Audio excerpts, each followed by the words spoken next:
a todos a su respectivo programa. Aprovechen el primer año, se aprende mucho y pues yo puedo decir de neurología que el primer año de medicina interna pues nos ayuda mucho en el diagnóstico diferencial de muchas cosas neurológicas.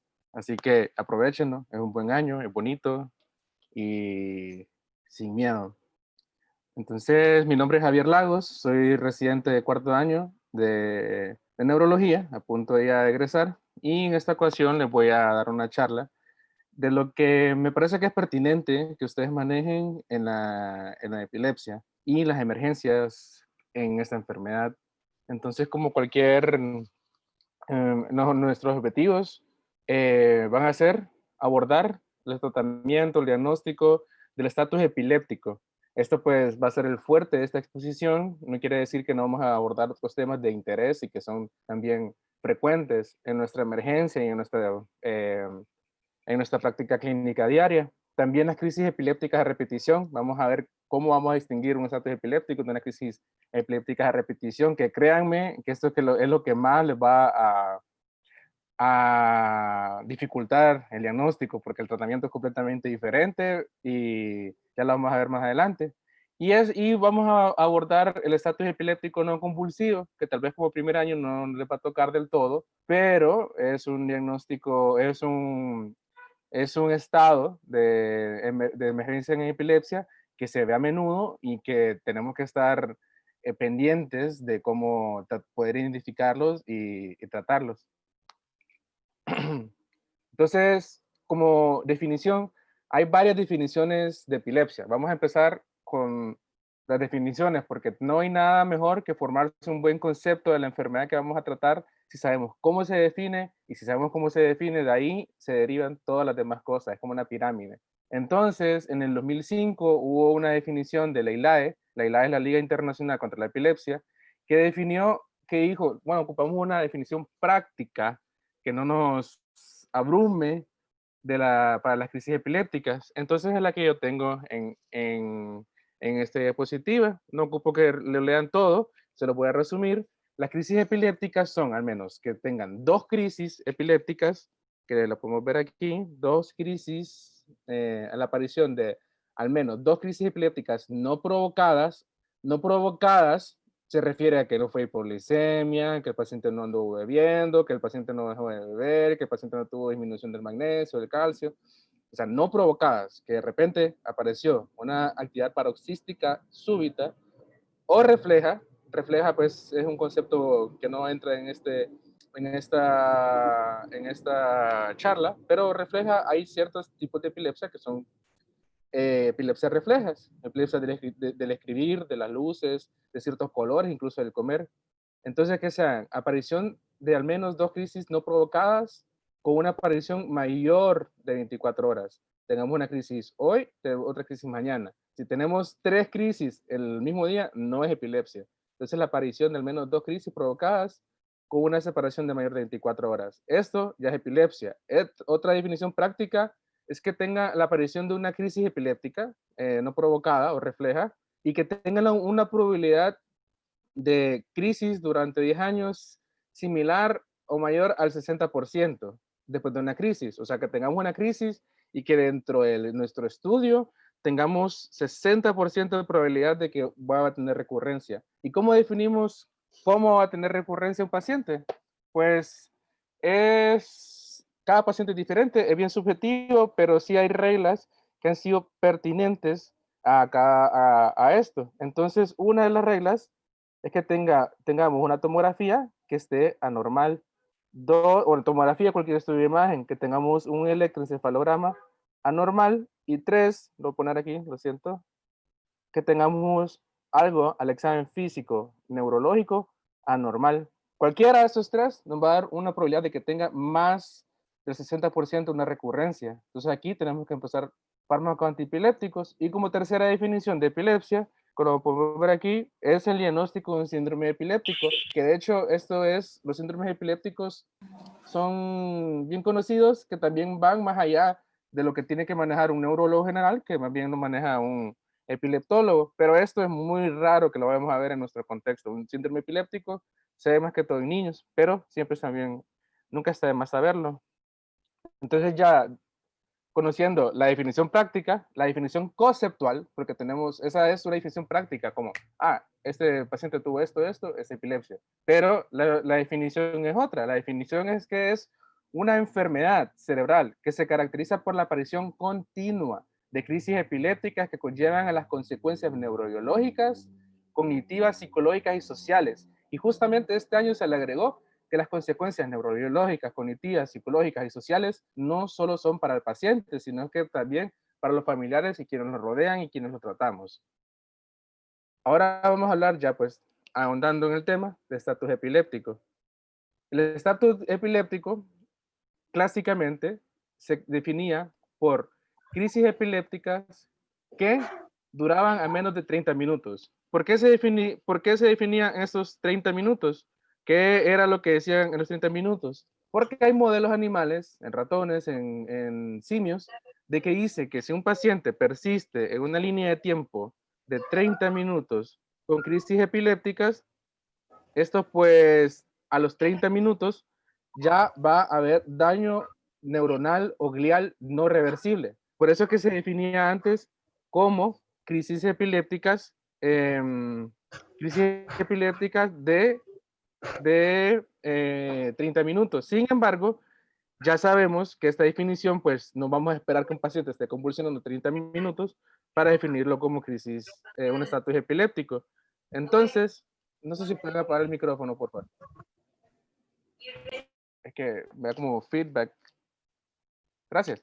Entonces, las crisis epilépticas, un estatus epiléptico se define como crisis epilépticas continuas que duran 5 minutos o más. Aquí es donde definimos qué es una crisis, un estatus epiléptico. Tenemos un paciente que ha convulsionado por 5 minutos o más, y créanme que es bien raro llegar con un paciente que ha convulsionado 5 minutos o más, pero sí sucede. U otra, que es la que más observamos, es que el paciente tenga 2 o más crisis donde no hay recuperación del estado de conciencia. Tiene una crisis epiléptica, en este momento, pasan 2 a 3 minutos, tiene otra crisis epiléptica, pasa, ¿qué?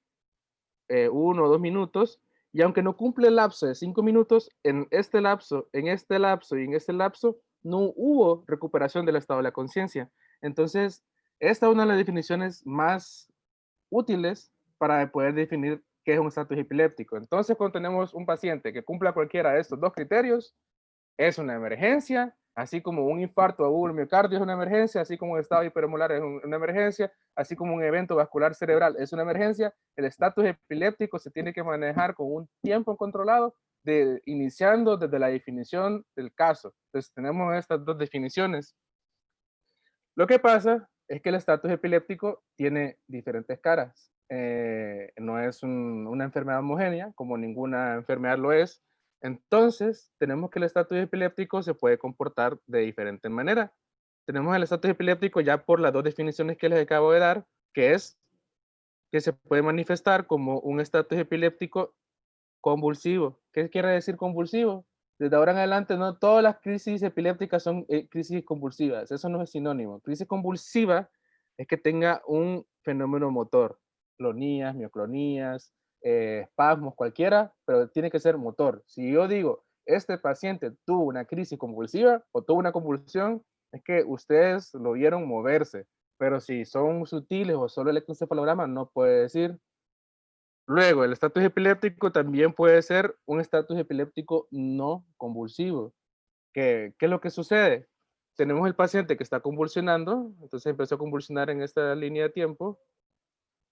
Entonces aquí están los movimientos motores, cualquiera que sean, pero estos movimientos pues se van perdiendo y eventualmente los movimientos se van haciendo más sutiles hasta que se apagan.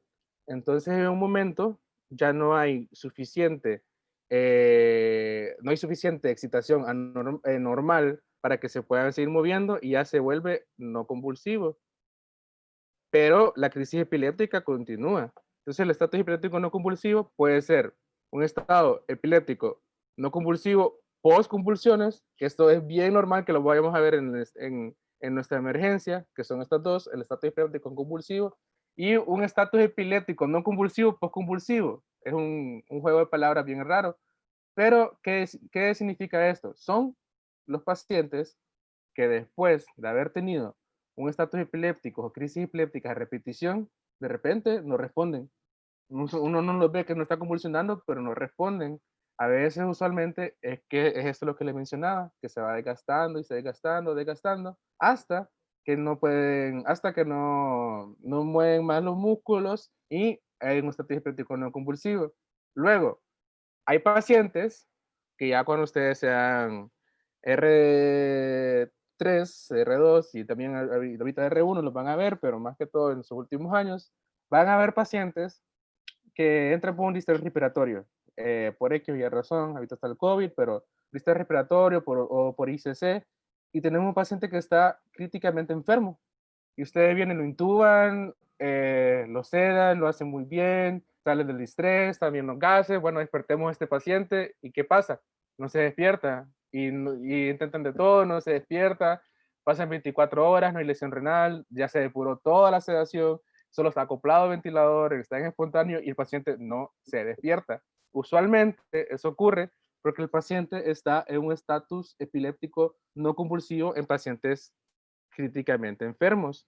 Esto, créame, ocurre en el 20% de los pacientes críticamente enfermos. Luego están los pacientes que tienen estatus epiléptico en pacientes que son ambulatorios, o sea, que son pacientes que tienen epilepsia o que no tienen epilepsia, que vienen y tienen alteración del estado de la conciencia, no se sabe por qué, vienen, le hacemos una tomografía, está normal, le hacemos una punción lumbar, está normal, le hacemos angiotomografía, angiografía, está normal, y el paciente sigue con un mal estado de la conciencia, sigue acoplado al ventilador, con sed de largo y no sabemos qué pasa. Bueno, le hacemos un electroencefalograma y ¡puf! Aparece ahí el estatus epiléptico. Y está la otra que es muy raro, que se llama NORS, que, que significa New Onset Refractory Status Epilépticos, que son pacientes que de repente, de la nada, empiezan a convulsionar y no responden a nada. Pero esto, pues, como les digo, es un caso muy, muy raros que se van a ver más adelante y salen en nuestra charla, pero siempre es bueno saberlo. La fisiopatología del estatus epiléptico, bueno, es algo muy, muy, muy, muy, muy complejo, como pueden ver, que desde que inicia, los primeros 5 minutos, empieza el aumento de la excitabilidad de la neurona y de la membrana. ¿Por qué pasa eso? Hay neurogénesis, hay angiogénesis, hay una gliosis reactiva, hay alteración de la barrera hematocefálica, hay entrada de albúmina. Bueno, es una cosa que no se lo puedo explicar todos en este momento, pero sí hay esa liberación inflamatoria. De hecho, hay un tipo de edema específico y idiosincrático del estatus epilépticos, que es un edema neurocitotóxico, se llama. Está el edema vasogénico y el citotóxico, pero está el neurocitoexcitatorio, perdón, se llama. Entonces, pues todo llega hasta aquí e incluso cuando llega la media hora ya hay alteración en la transcripción de bases de aminas en los pacientes. Entonces, la fisiopatología es bien compleja, entonces aquí tenemos una forma más esquematizada de qué es lo que pasa. Entonces tenemos, el primer segundo, tenemos un paciente que ya empezó con las crisis epilépticas. Entonces, ¿qué es lo que hay? Hay fosforilación de las proteínas, hay alteración del cierre de los canales iónicos, hay un aumento en la permeabilidad del sodio y va entrando más potasio. De hecho, también, dentro de la membrana, tenemos esta estructura que es el receptor de NMDA, que es de glutamato, que es excitatorio, que solo puede funcionar cuando hay un isómero de magnesio aquí. Bueno, perdón, solo deja de funcionar cuando el isómero de magnesio sale de acá. Incluso estas se empiezan a alterar desde el primer segundo. Y hay liberación de neurotransmisores, que son glutamato usualmente, y hay una disminución de GABA. Entonces, entre más tiempo pase, más difícil va a ser para nosotros poder tratar a estos pacientes. Luego, en el estado 2, cuando van de segundos a minutos, hay tráfico, así se dice, de receptores, que es lo que le mencionaba. Hay disminución de GABA, hay aumento de la excitación de LMA y de AMPA. Aquí ya, pues ya estamos en problemas. ¿Qué pasa? Aunque le pongamos benzodiazepinas, que sabemos nosotros que funcionan en los receptores GABA, hay disminución de estos receptores. Podemos usar cualquier otra cosa, pero no va a haber respuesta, porque si no tenemos receptores, no hay forma que pasen a la membrana, no hay forma que llegue a una diana terapéutica. Luego, si el paciente continúa minutos a hora, ya hay expresión de neuropéptidos, o sea, hay aumento de la sustancia P, que la sustancia P también va en la vía corticoespinal, en la vía extrapiramidal, para la excitación, para la contracción muscular, aumentando la CPK y así aumentando la acidosis y aún así aumentando toda el daño y que ya no solo es en el cerebro, sino que en todo el cuerpo. Luego hay insuficiencia de reemplazo del neuropéptido Y, que se dice que es no protector, sino que un modulador para el estatus epiléptico. Luego, aunque no crean, hemos tenido pacientes que han llegado a días, a semanas en estado epiléptico. ¿Y qué es lo que sucede?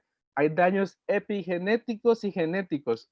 De hecho, llega hasta a la alteración de la expresión genética del DNA, el daño de la, del estatus epiléptico.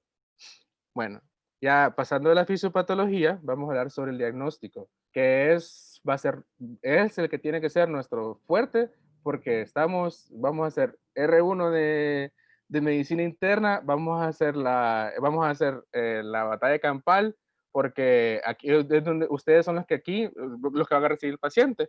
Entonces, el diagnóstico de un estatus epiléptico es meramente clínico. O sea, un paciente que tienen antecedentes de crisis epilépticas, ya es un poco más fácil diagnosticarlo, pero ¿qué pasa con los pacientes que no? Bueno, un tip que les voy a dar es que las crisis epilépticas siempre son estereotipadas. Por años y años se ha descrito las crisis epilépticas desde los inicios de la medicina y no hay una forma en que de repente un paciente viene con una crisis epiléptica moviendo la boca o no. Las crisis epilépticas son mioclonías, son clonías, son espasmos epilépticos, son mioclonías, clonías, espasmos epilépticos, son crisis de ausencia, son crisis de automatismos. O sea, hay una descripción exacta de las crisis epilépticas. Entonces nosotros tenemos que ver que si esa o cualquier tipo de movimiento estereotipado se va repitiendo durante el tiempo, es una crisis epiléptica. Entonces ya tenemos eso. Hacemos el diagnóstico en un minuto, en menos de un minuto, tenemos que saber, ¿este paciente está en estatus sí o no? Hay muchas formas de que se puede engañar de que el paciente está en un estatus epiléptico, pero tenemos que actuar rápido. Signos vitales, ¿qué pasa? Los signos vitales siempre son bien importantes. Tenemos un paciente que tiene una presión arterial pues normal o una presión arterial muy elevada, pues ya sabemos que puede ser una encefalopatía hipertensiva, que está causando un daño difuso, que está haciendo cortocircuito, por así decirlo, y que nos está dando crisis epilépticas. La frecuencia cardíaca, solo con la frecuencia cardíaca, una bradicardia leve o un bloqueo auriculoventricular de tercer grado, hace un síndrome de Stock-Adams. Ya creemos que muchos pacientes hemos tenido que creen que es una crisis epiléptica a repetición y no lo son, son alteraciones cardíacas. La frecuencia respiratoria, la saturación de oxígeno, no se imaginan cuántos van a haber, desgraciadamente, pacientes que producen un síndrome que se llama síndrome de Lance-Adams, que es un estatus epiléptico post-anóxico, que fue mi letra, perdón, Lance, así, Adams. Es un estatus epiléptico, no es Lance así, es Lance así. Es un estatus epiléptico posanóxico, o sea, paciente que tiene por cualquier razón una disminución en el flujo de oxígeno que tiene que ser de 3 litros o más por cada 100 gramos de tejido cerebral, produce crisis epilépticas mioclónicas, pacientes que tienen intentos suicidas hacen esto, pacientes que se han tratado de abarcar, pacientes que se han ahogado, pacientes que han tenido neumonía por broncoaspiración, muchos de estos los vamos a ver después. Entonces tenemos que identificar todo esto desde que vamos tomando los signos vitales. Luego tenemos que mandar un panel completo de sangre, un hemograma. En el hemograma, pues, si el paciente tiene anemia, también es una de las causas.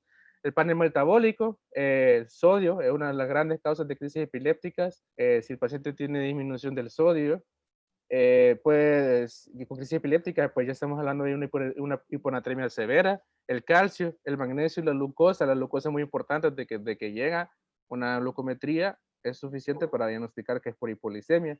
El magnesio lo vemos mucho en los pacientes que tienen consumo crónico de alcohol, y pues el calcio.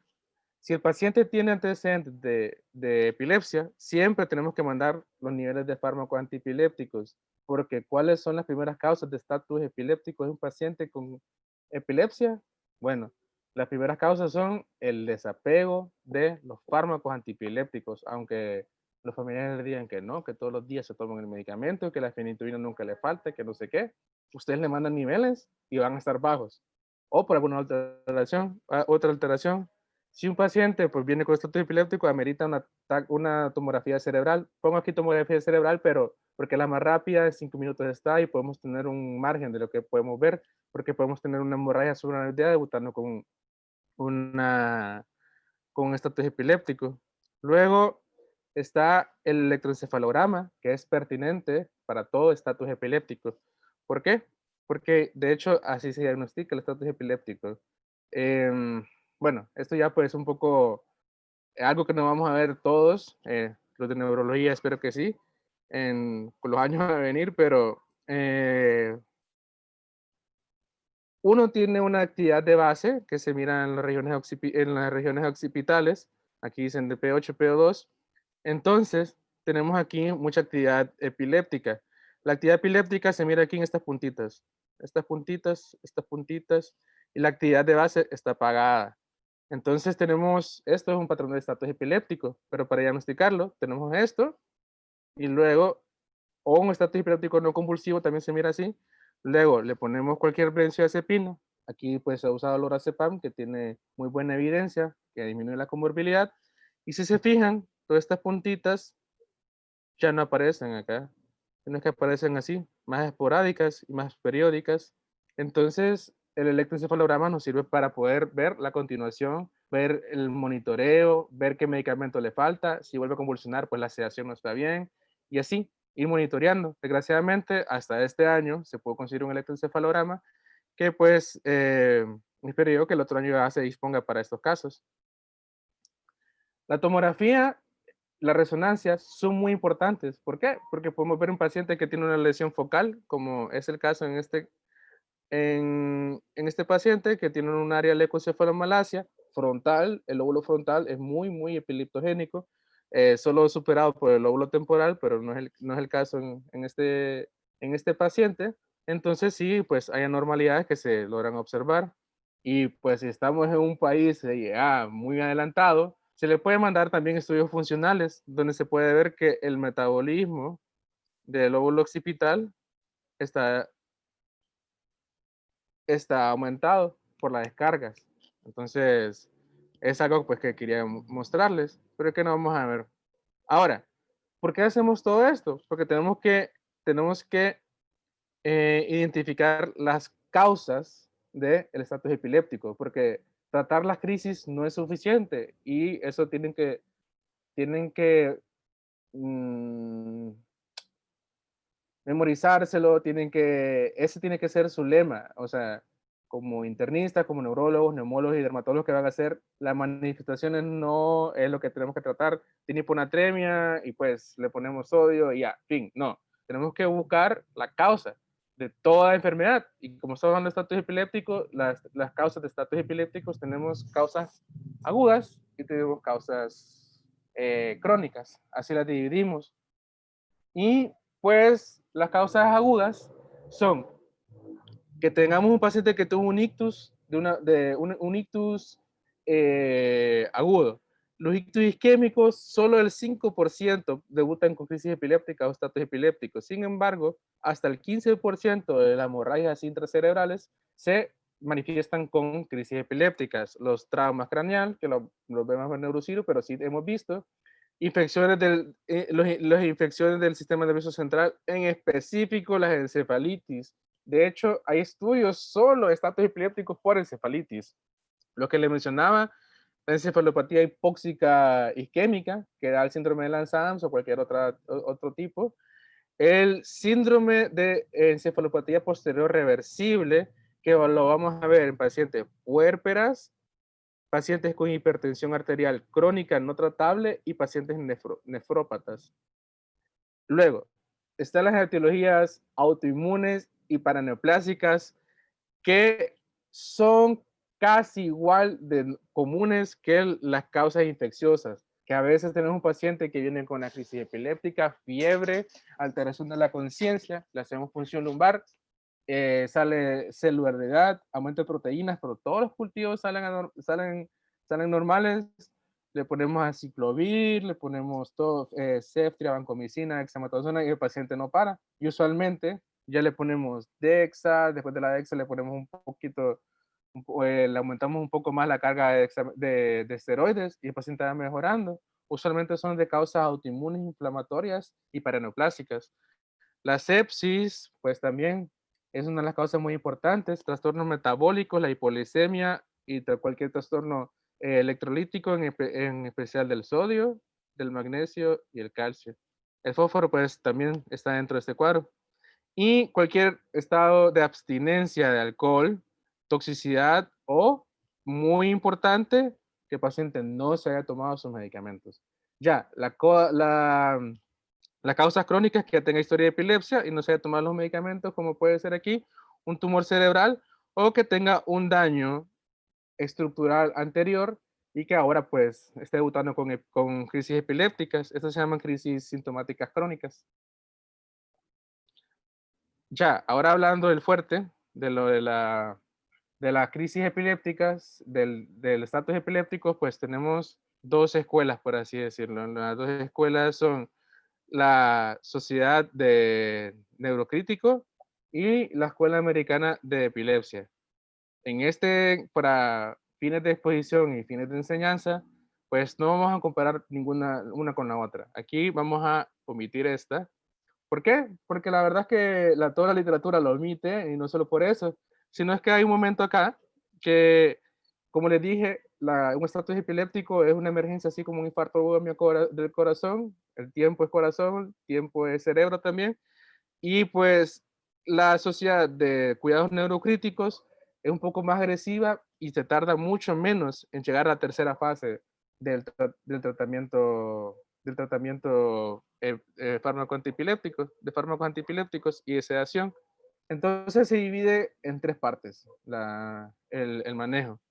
Primero, obviamente, el ABC, como siempre se nos ha recordado, estabilizar al paciente, ver vía aérea, circulación, glucometría, que tengamos un acceso vascular, mandar los exámenes.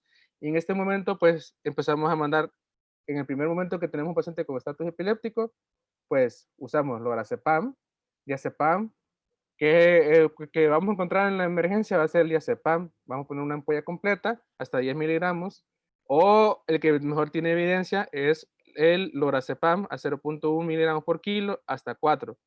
Una cosa muy importante es que si tenemos midazolam, podemos ponerle midazolam hasta 10 miligramos, pero muy importante que recuerden que la vía es intramuscular, no la vayan a poner IV. Si no planean intubar a un paciente, no vayan a hacer eso de ponerse la IV, porque lo van a hacer mucho, va a ser distrés respiratorio, depresión respiratoria, perdón, y van a tener que intubarlo, aumentando la mortalidad y aumentando la morbilidad del paciente. Entonces recuerden que el primer paso es intramuscular. Luego, si el paciente sigue convulsionando, pues ya viene el segundo paso, que son los fármacos antiepilépticos. Usualmente, dentro de la práctica nuestra, ponemos el paso 1 y el paso 2 van de un solo. No esperamos solo poner diazepam para, para poner fármacos antiepilépticos. De hecho, la literatura dice que poner los dos, al final pues sale con mejor resultado. Entonces puedo poner fosfenitoína y fenitoína a 20 miligramos por kilo. La diferencia es pues que la fosfenitoína es una prodroga que no ocupa el metabolismo y que actúa más rápido y que se puede hacer una infusión más rápida porque no tiene tanta interacción. La fenitoína, desde ahora quiero que todos lo recuerden, si la van a pasar, no no tienen que pasar en dextrosado, a irse destrozado, porque se cristaliza, es una flebitis muy dolorosa que se termina infectando, aumentando la morbilidad del paciente. Entonces, podemos la fenitoína a 20 miligramos por kilo y se pasa en una hora. En una hora es más o menos a 5 miligramos por minuto. Luego está el ácido valproico. ¿En qué caso vamos a usar el ácido valproico? Bueno, el ácido valproico lo vamos a usar en estatus mioclónicos. Podemos usarlo en todos los casos, focales o no, pero los estatus mioclónicos responden muy bien al ácido valproico. Luego está la fenobarbital. La verdad es que no les diría, no se les aconsejaría usarlo en este paso, sino que en estatus en el siguiente paso, que les voy a explicar por qué. Luego está la levetiracetam, que se usa en de 100, de 1000 a 3000 miligramos. En esto yo pues les recomiendo que traten de averiguar si el paciente tiene lesión renal o no, porque tiene tasa de filtración glomerular. Pero en una emergencia, pues si ustedes les pusieron 3000 de levetiracetam, pararon la crisis y después se dan cuenta que tiene 5 o qué, 15 creatinina, pues no pasa nada, se va a filtrar solo que más lento. Luego, si en estos primeros dos pasos no mejora, tenemos el estatus epiléptico refractario, que ya pues aumenta mucho la morbilidad, aumenta mucho la mortalidad hasta un 50%. Entonces, ¿qué es lo que es refractario? Cuando después de 20 a 60 minutos el paciente aún no ha seguido las crisis epilépticas o no ha recuperado las crisis epilépticas, aquí ya podemos empezar la infusión de midazolam a 0.2 miligramos por kilo. Luego podemos usar fenobarbital, pentobarbital, pues parecido. Tenemos que usar de 5 miligramos por kilo. ¿Por qué? Se los digo que hasta a este paso podemos usar la fenobarbital porque es lo que tenemos. Y la fenobarbital tiene una vida media de 120 horas. Entonces va a estar en el cuerpo y va a estar sedando el cuerpo por mucho tiempo. Propofol y tiopental. Esto como el paso así superficial, se lo voy a explicar un poco más detallado.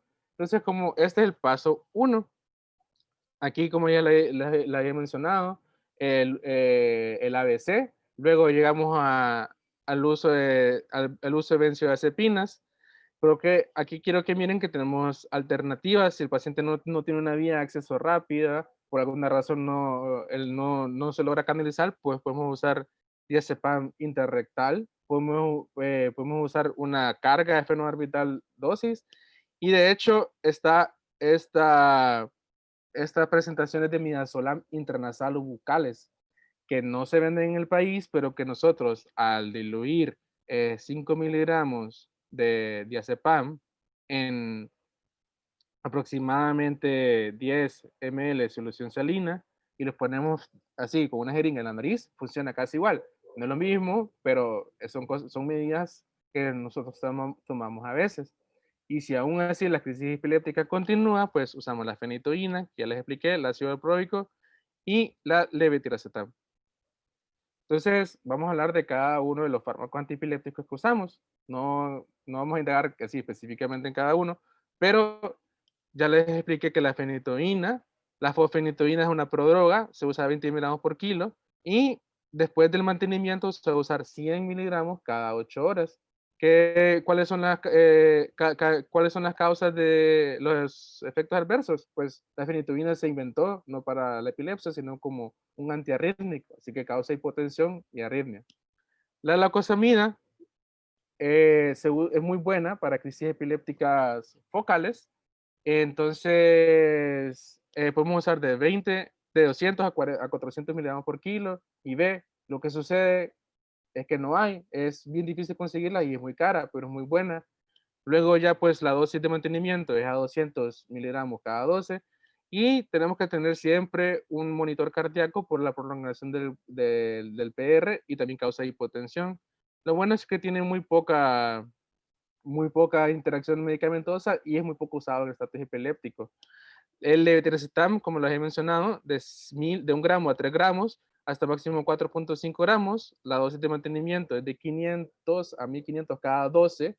Y pues lo que causa son alteraciones del comportamiento. Pero en este momento no estamos queriendo que el paciente se comporte bien, aunque no, aunque esté deprimido, no. Queremos salvarle la vida. Estamos hablando de estatus epiléptico, así que eso lo podemos dejar para después.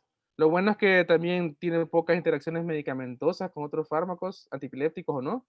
Y el problema es que tiene, que tiene aclaramiento renal. El, el fenobarbital, 20 miligramos por kilo, se deja usualmente de 100 miligramos cada 12 horas, da una depresión respiratoria, hipotensión, tiene una vida larga muy larga, tiene una vida media muy larga, y esos son los efectos adversos. La fenitoína, pues lo mismo que la fosfenitoína, solo que tiene que irse un poquito más lento la infusión. Luego el topiramato se puede dar de 200 a, 200 a 400 miligramos oral.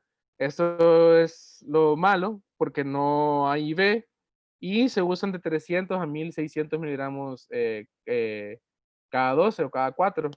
Tenemos que buscar que no haya trastornos de acidosis porque causa acidosis metabólica y como les había mencionado, no hay una forma IV. Luego el ácido valproico, que ese es fármaco antipiléptico que dicen que le pegan a todo y es cierto. Se usan dosis de 20 a 40 miligramos por kilo. Se pueden dejar entre 500 a 750 cada 8. Revisar por trombocitopenia, por alteraciones del hígado y también por alteraciones de gastrointestinales, porque al final pues, es un ácido. Funciona muy poco con el fenitoína y con la fosfenitoína y con otros fármacos antipilépticos. Luego, cuando tenemos un paciente que no ha respondido, ya tenemos un estatus epiléptico refractario, podemos usar midazolam, propofol, pentofarbital, tiopental, ketamina y esoflurona, que la verdad es que esto ya puede estar en investigación, y los que usamos usualmente son la midazolam, que tiene una vida media muy corta y que se puede modificar en cargas o no. Da depresión respiratoria, como les he mencionado, por eso es que tenemos que intubar a los pacientes si vamos a poner IV, hipotensión y taquifilaxia.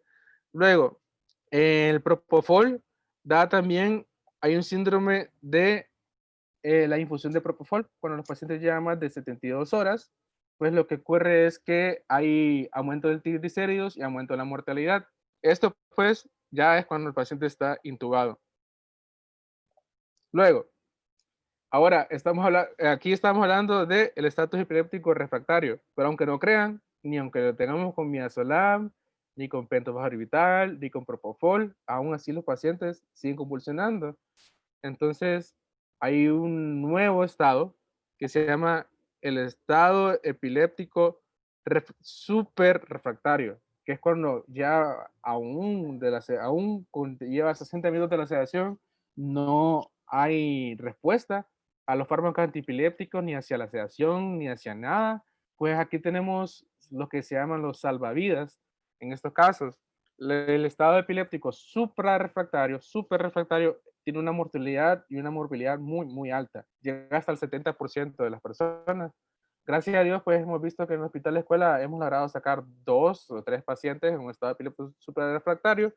Y entre esos tratamientos son dosis altas de topiramato, sulfato de magnesio. Recuerden que yo les dije que el receptor de NMDA solo funciona cuando el magnesio se sale. Entonces, si nosotros metemos magnesio al receptor, pues lo bloqueamos y ya no hay excitación. Por eso también se usa en pacientes con eclampsia. La piridoxina, de hecho hay pacientes que solo con eso responden, con piridoxina, porque son crisis epilépticas dependientes de piridoxina. La metilprednisolona para trastornos inflamatorios, autoinmunes, igual que la inmunoglobulina, que también sirve para trastornos paraneoplásicos. También la plasmaféresis, que funciona pues para lo mismo. La dieta cetogénica de 4-1, o sea, mucha gordura, así dicen los brasileños, mucho gordo y muy poco carbohidratos. Luego pues ya llegan las resecciones de los focos epileptogénicos, las terapias electroconvulsivas y el estimulador del nervio vago.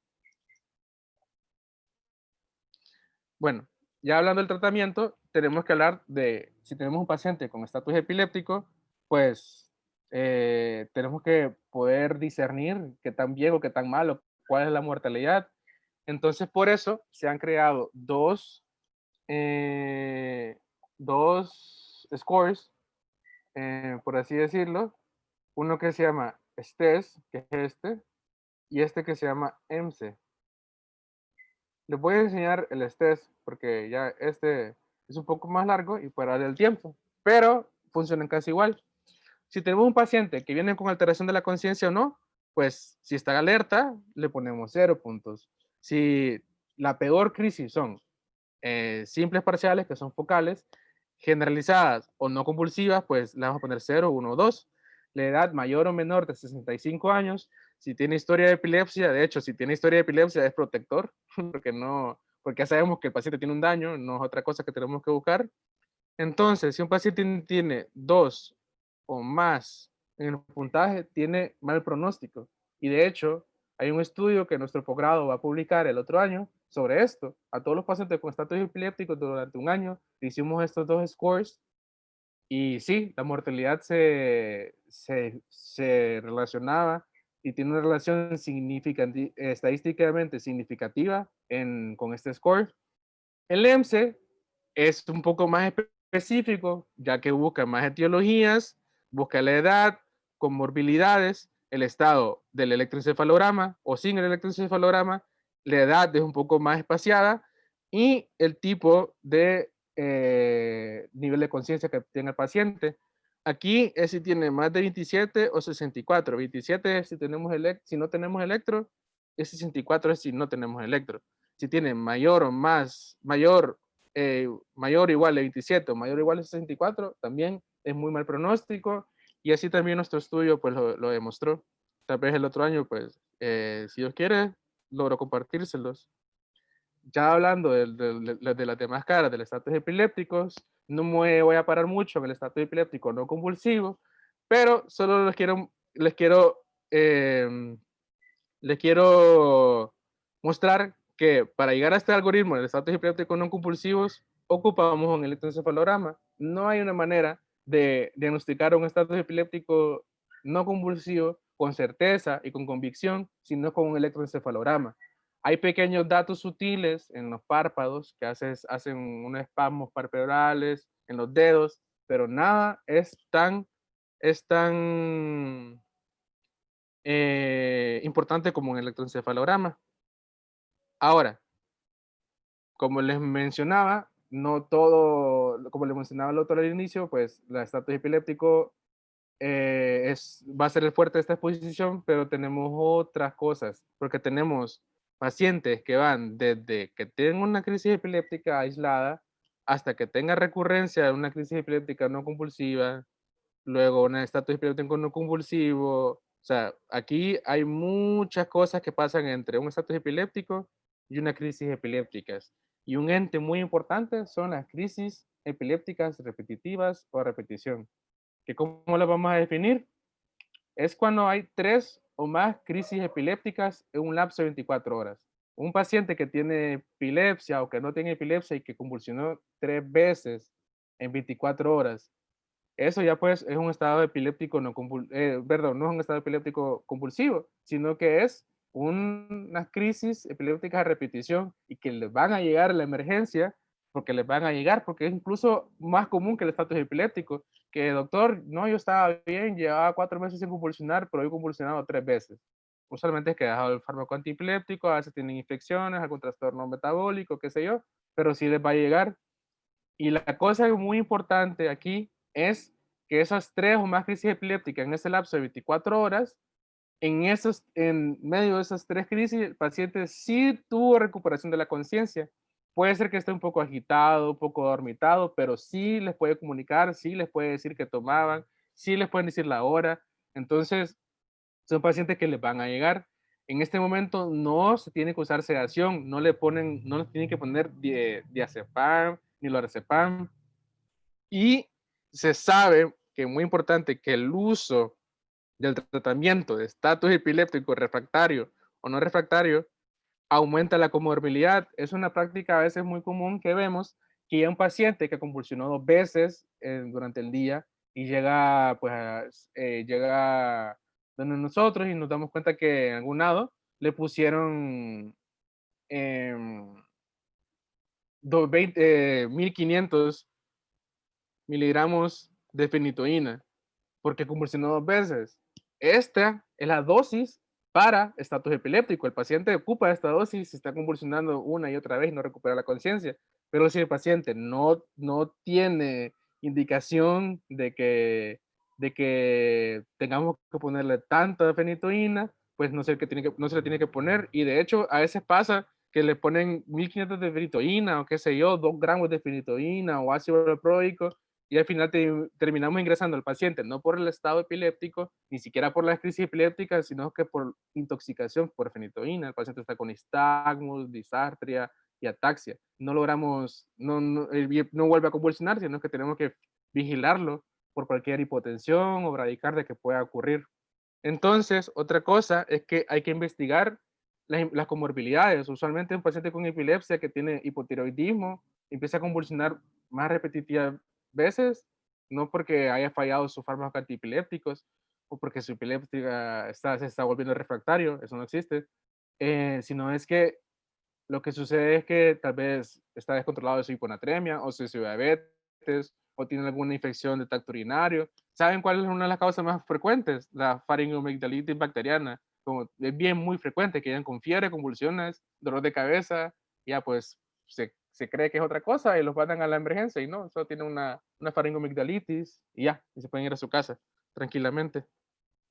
Entonces, ¿cuál es lo que vamos a usar? Pues podemos usar fenitoína a 10 miligramos por kilo, la mitad de la dosis. Ustedes pueden estar muy seguros que ustedes les ponen 750 miligramos de fenitoína, porque le pasen una hora, el paciente se va a ir y nosotros nos vamos a ir muy tranquilos, sabiendo que no vamos a intoxicarlo, sabiendo que el paciente no va a volver a tener crisis epilépticas, porque la farmacocinética de la fenitoína no es lineal, sino que va así, es no cinética, va escalando. Entonces, durante los días, va el día 1, día 2, día 3, va a ir aumentando sus niveles y vamos a estar muy seguros que el paciente va a estar bien.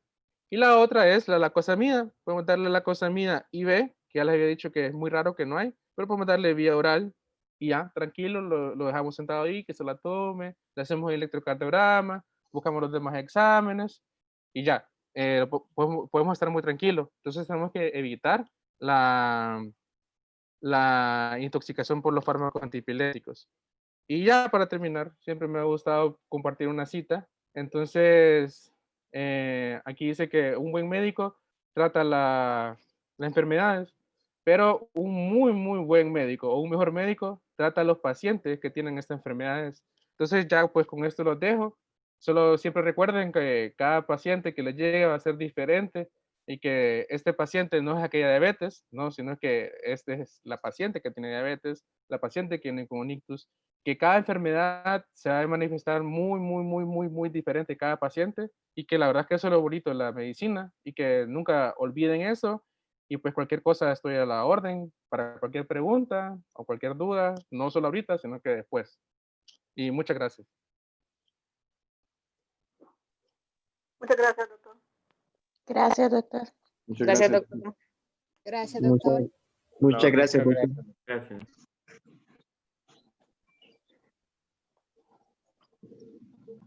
Doctor, yo tengo una pregunta. Díganme. Usted mencionaba que dentro de las causas de epilepsia estaban algunas encefalitis autoinmunes. Tengo entendido que dentro de ellas está el síndrome de Rasmussen o de Rasmussen, no sé Ajá. cómo. Rasmussen, sí. Mi pregunta es, bueno, son dos preguntas. La primera, Sí. en su experiencia, si ha tenido alguna vez un caso Ujú. de estos. Y en segundo lugar, ¿cuándo se considera que un síndrome de Rasmussen es tan resistente a anticonvulsivos que requiera hemiferectomía? Ok. Respondiendo a la primera pregunta. Ajá. No. Sí. Continúe. ¿O ya terminó? Sí, ya, doctor. Ok, entonces sí, la enfermedad de Rasmussen es una enfermedad muy, muy rara, pero sí bien interesante. No se sabe por qué da. Es una enfermedad autoinmune, como usted dijo. Que digamos que estamos viendo el cerebro desde arriba y por alguna razón que no se sabe, si alguno de ustedes lo descubre, muy seguramente se va a ganar el premio Nobel, solo elige un lado. Entonces son muy refractarios. O sea, todo este hemisferio empieza a crear crisis epilépticas. Son crisis focales solo de un lado.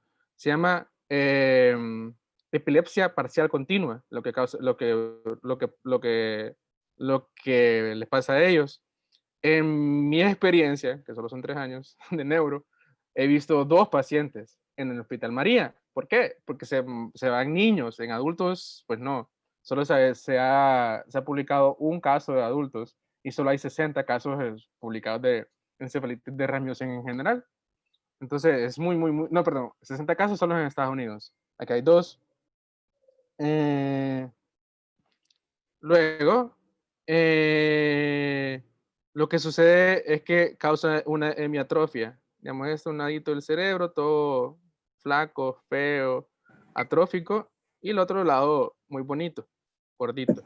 Entonces, como lo que usted dice, se hace una callosotomía, una hemisferiotectomía, que es que desconectar un lado del otro. Y es tan bonito, la plastía del cerebro es tan bonito que yo he visto pacientes adultos que no tienen un hemisferio, que son completamente normales, porque toda la parte que dañada acá, pues el otro lado dijo, no, yo voy a trabajar por él, y al final todas las funciones se fueron reemplazando por la plastía del cerebro. Es algo muy bonito, y no solo en niños, pues los adultos que tienen un ictus hemisférico, también hemos visto que la plastía va pasando para el otro lado. La plastía nunca se acaba. Nacemos con ella con un mayor porcentaje y nos morimos con ella con un menor porcentaje, pero nunca se acaba.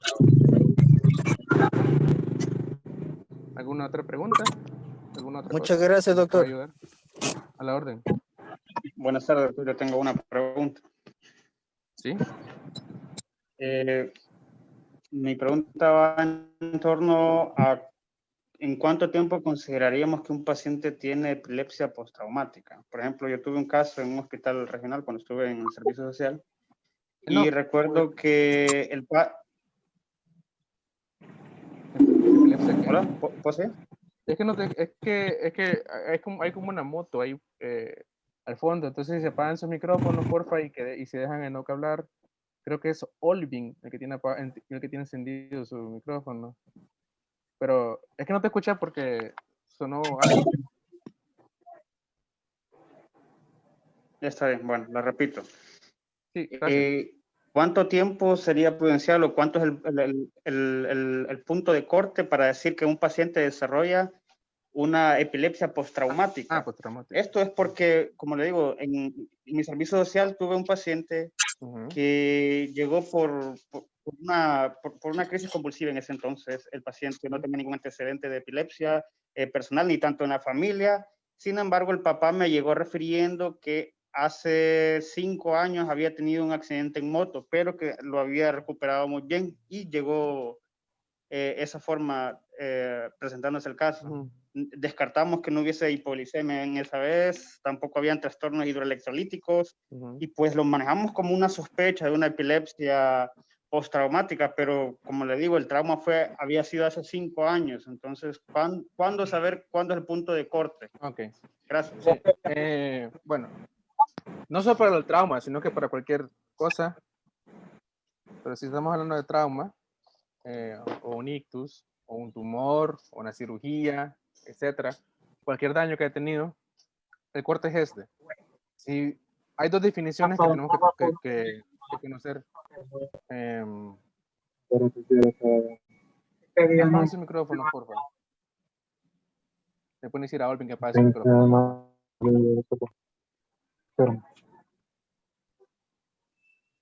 Ok, entonces está la crisis sintomática aguda y la crisis sintomática remota. Entonces, digamos que su paciente, el que me mencionó, tuvo un trauma y viene y en las primeras 72 horas tiene una crisis epiléptica. Esto es una crisis sintomática aguda. Luego, se dio el TEC, no pasó nada, gracias a Dios, en los primeros días, pero después de 72 horas a 7 días, tienen una crisis epiléptica, también es una crisis sintomática aguda, pero con alta probabilidad de refractariedad. Luego, si después de 7 días el paciente tiene una crisis epiléptica, se llama crisis sintomática remota. Entonces, esas son las definiciones. Esas son, respondiendo así específicamente, si son 72 horas después del TEC, es muy poco probable que vaya a tener crisis epiléptica después, aunque suene contradictorio, pero así es. Si tiene entre los 3 a los 7 días, la recurrencia aumenta como el 40%, pero las remotas, que son después de 7 días, como en el caso de su paciente, de hecho, entre más tiempo ha pasado el TEC y más tiempo después convulsiona, es mayor la refractariedad. ¿Por qué? Porque hay mecanismos en la corteza cerebral que se ha investigado en modelos animales. Uno se llama ictiogénesis. No es ictiogénesis, ictiogénesis es el estudio de los pájaros. Ictiogénesis. Aquí, esto fue el TEC. El TEC aquí causó la ictiogénesis. ¿Qué es lo que pasa? Teníamos aquí el cerebrito bien bonito, la corteza, no sabíamos que este es el hipocampo, y aquí. Y lo teníamos bien, lo teníamos bueno. Luego, pues el TEC empieza a dañarse una célula, empiezan a hacerse otras, y la estructura de la neurona, de ser así bonita, empieza a agarrar una forma espongiforme, se llama.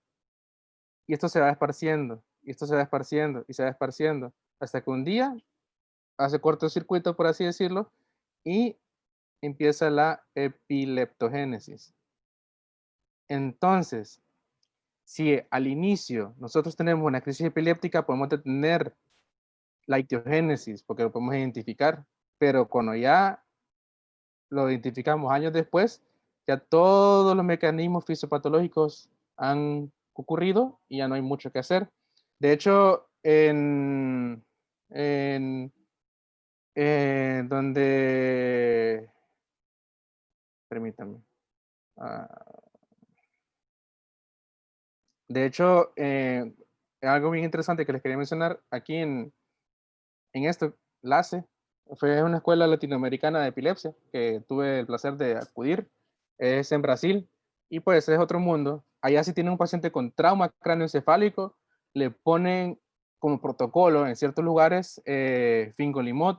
Fingolimod es un medicamento que funciona como un antiinflamatorio, por así decirlo, un inmunomodulador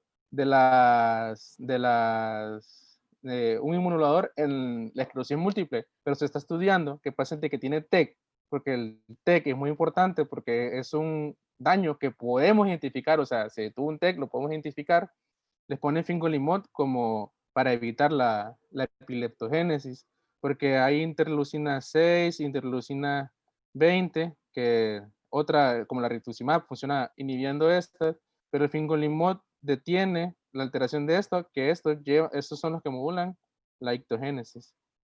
Entonces, esos son los tiempos que les podría decir. ¿Alguna otra pregunta, comentario, dudas? A la orden. Muy buenas tardes, doctor. Mucho gusto. Les saluda Alexandro Murillo. Gracias. Fíjate, doctor, que yo tengo una pregunta.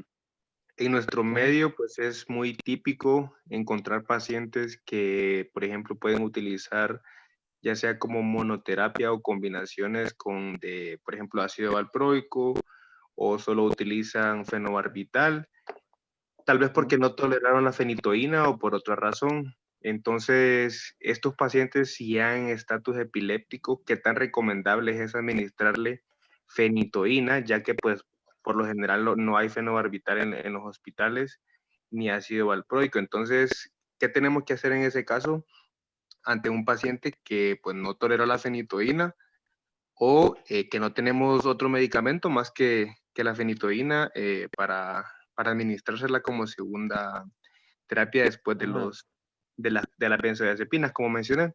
Y la otra pregunta solamente es que no escuché muy bien. Mencionó que las crisis epilépticas a repetición no se ingresan, perdón. Solamente que me confirme eso. Muchas gracias. Ok, la primera pregunta es que sí, ocurre muchas veces que tenemos pacientes que no toleran la fenitoína por X o Y razón y toman otro medicamento, ácido valproico, la costamina, la letrozetaam. O las mujeres, por ejemplo, que son mujeres jóvenes que no quieren tomar fenitoína porque les causa disortismo, engordan y el acné. Ninguna mujer quiere eso. Entonces, pero cuando estamos hablando de estatus epiléptico, no tenemos que ver si lo tolera o no.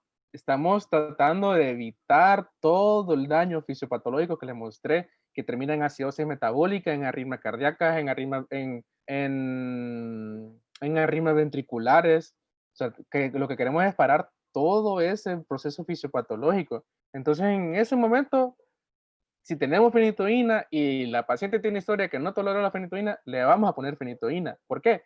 Porque la vía es IV, porque se absorbe muy rápido, porque tiene muy buena farmacocinética, porque tiene muy poca interacción medicamentosa. Y ya si logramos sacar a la paciente o el paciente o el paciente o la paciente del estatus epiléptico, pues ya más tranquilo, más sentado, más sereno, venimos y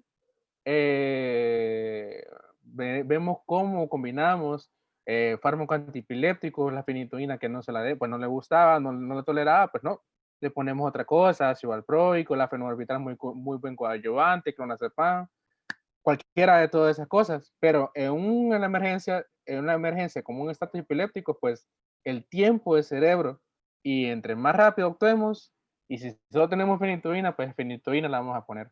Y la segunda, sí, las crisis epilépticas a repetición no se ingresan, se vigilan. Le ponemos la fenitoína o la lacosamida, le hacemos un electrocardiograma, le mandamos exámenes, pucha, tiene una infección urinaria, o lo que sea, o si no tiene nada, lo despachamos, bien seguros que no va a volver después, y le damos buscamos algún estresor también psicológico, el ayuno, el insomnio o no haber dormido, pues cualquier de esas cosas tenemos que identificarlas, pero como ingreso no lo es. Sino es que tratar de educar al paciente. Es como esos pacientes diabéticos que vienen con una glucometría de 298. No lo vamos a ingresar, vamos a tratar de educarlo y tratar de reforzar el tratamiento. Muchas gracias, doctor. No sé si respondo a su pregunta. Sí, doctor, muchas gracias. Ok. ¿Alguna otra pregunta, comentario? Sí, buenas tardes, doctor. Una pregunta. En estos pacientes que ya son conocidos, crónicos por epilepsia, y que llegan en estatus, se les manda sus exámenes normales y se les da manejo ahí, ¿en qué casos estaría indicado realizar una tomografía en estos pacientes? Una nueva tomografía. En todos.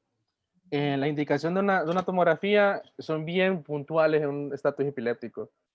Un paciente con epilepsia y que viene debutando con que ha empeorado, le vamos a mandar una tomografía. Porque créanme, hemos llevado sorpresa como, no, este paciente lleva toda la vida con epilepsia, de seguro es el fármaco antiepiléptico. Y ya después le hacemos una tomografía y ya, un ictus. Y eso fue lo que le debutó. Créanme, tuve una señora, doña Gertrudis, y nunca se me va a olvidar, que le dio un ictus, o sea, ella tiene epilepsia, le dio un ictus y paró la crisis epiléptica, le mandamos el ictus y después volvió a convulsionar y ¿qué está pasando?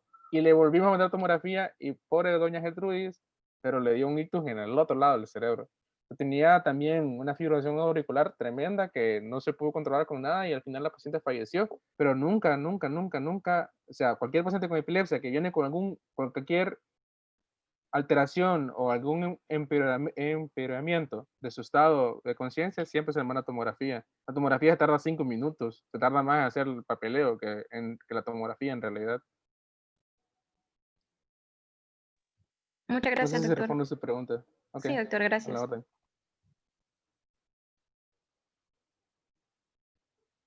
¿Alguien más? Si no hay nada más, pues estoy a sus órdenes. Cualquier cosa. El otro año no voy a estar ahí, pero si saben contactarme, pues me contactan y estoy siempre a la orden.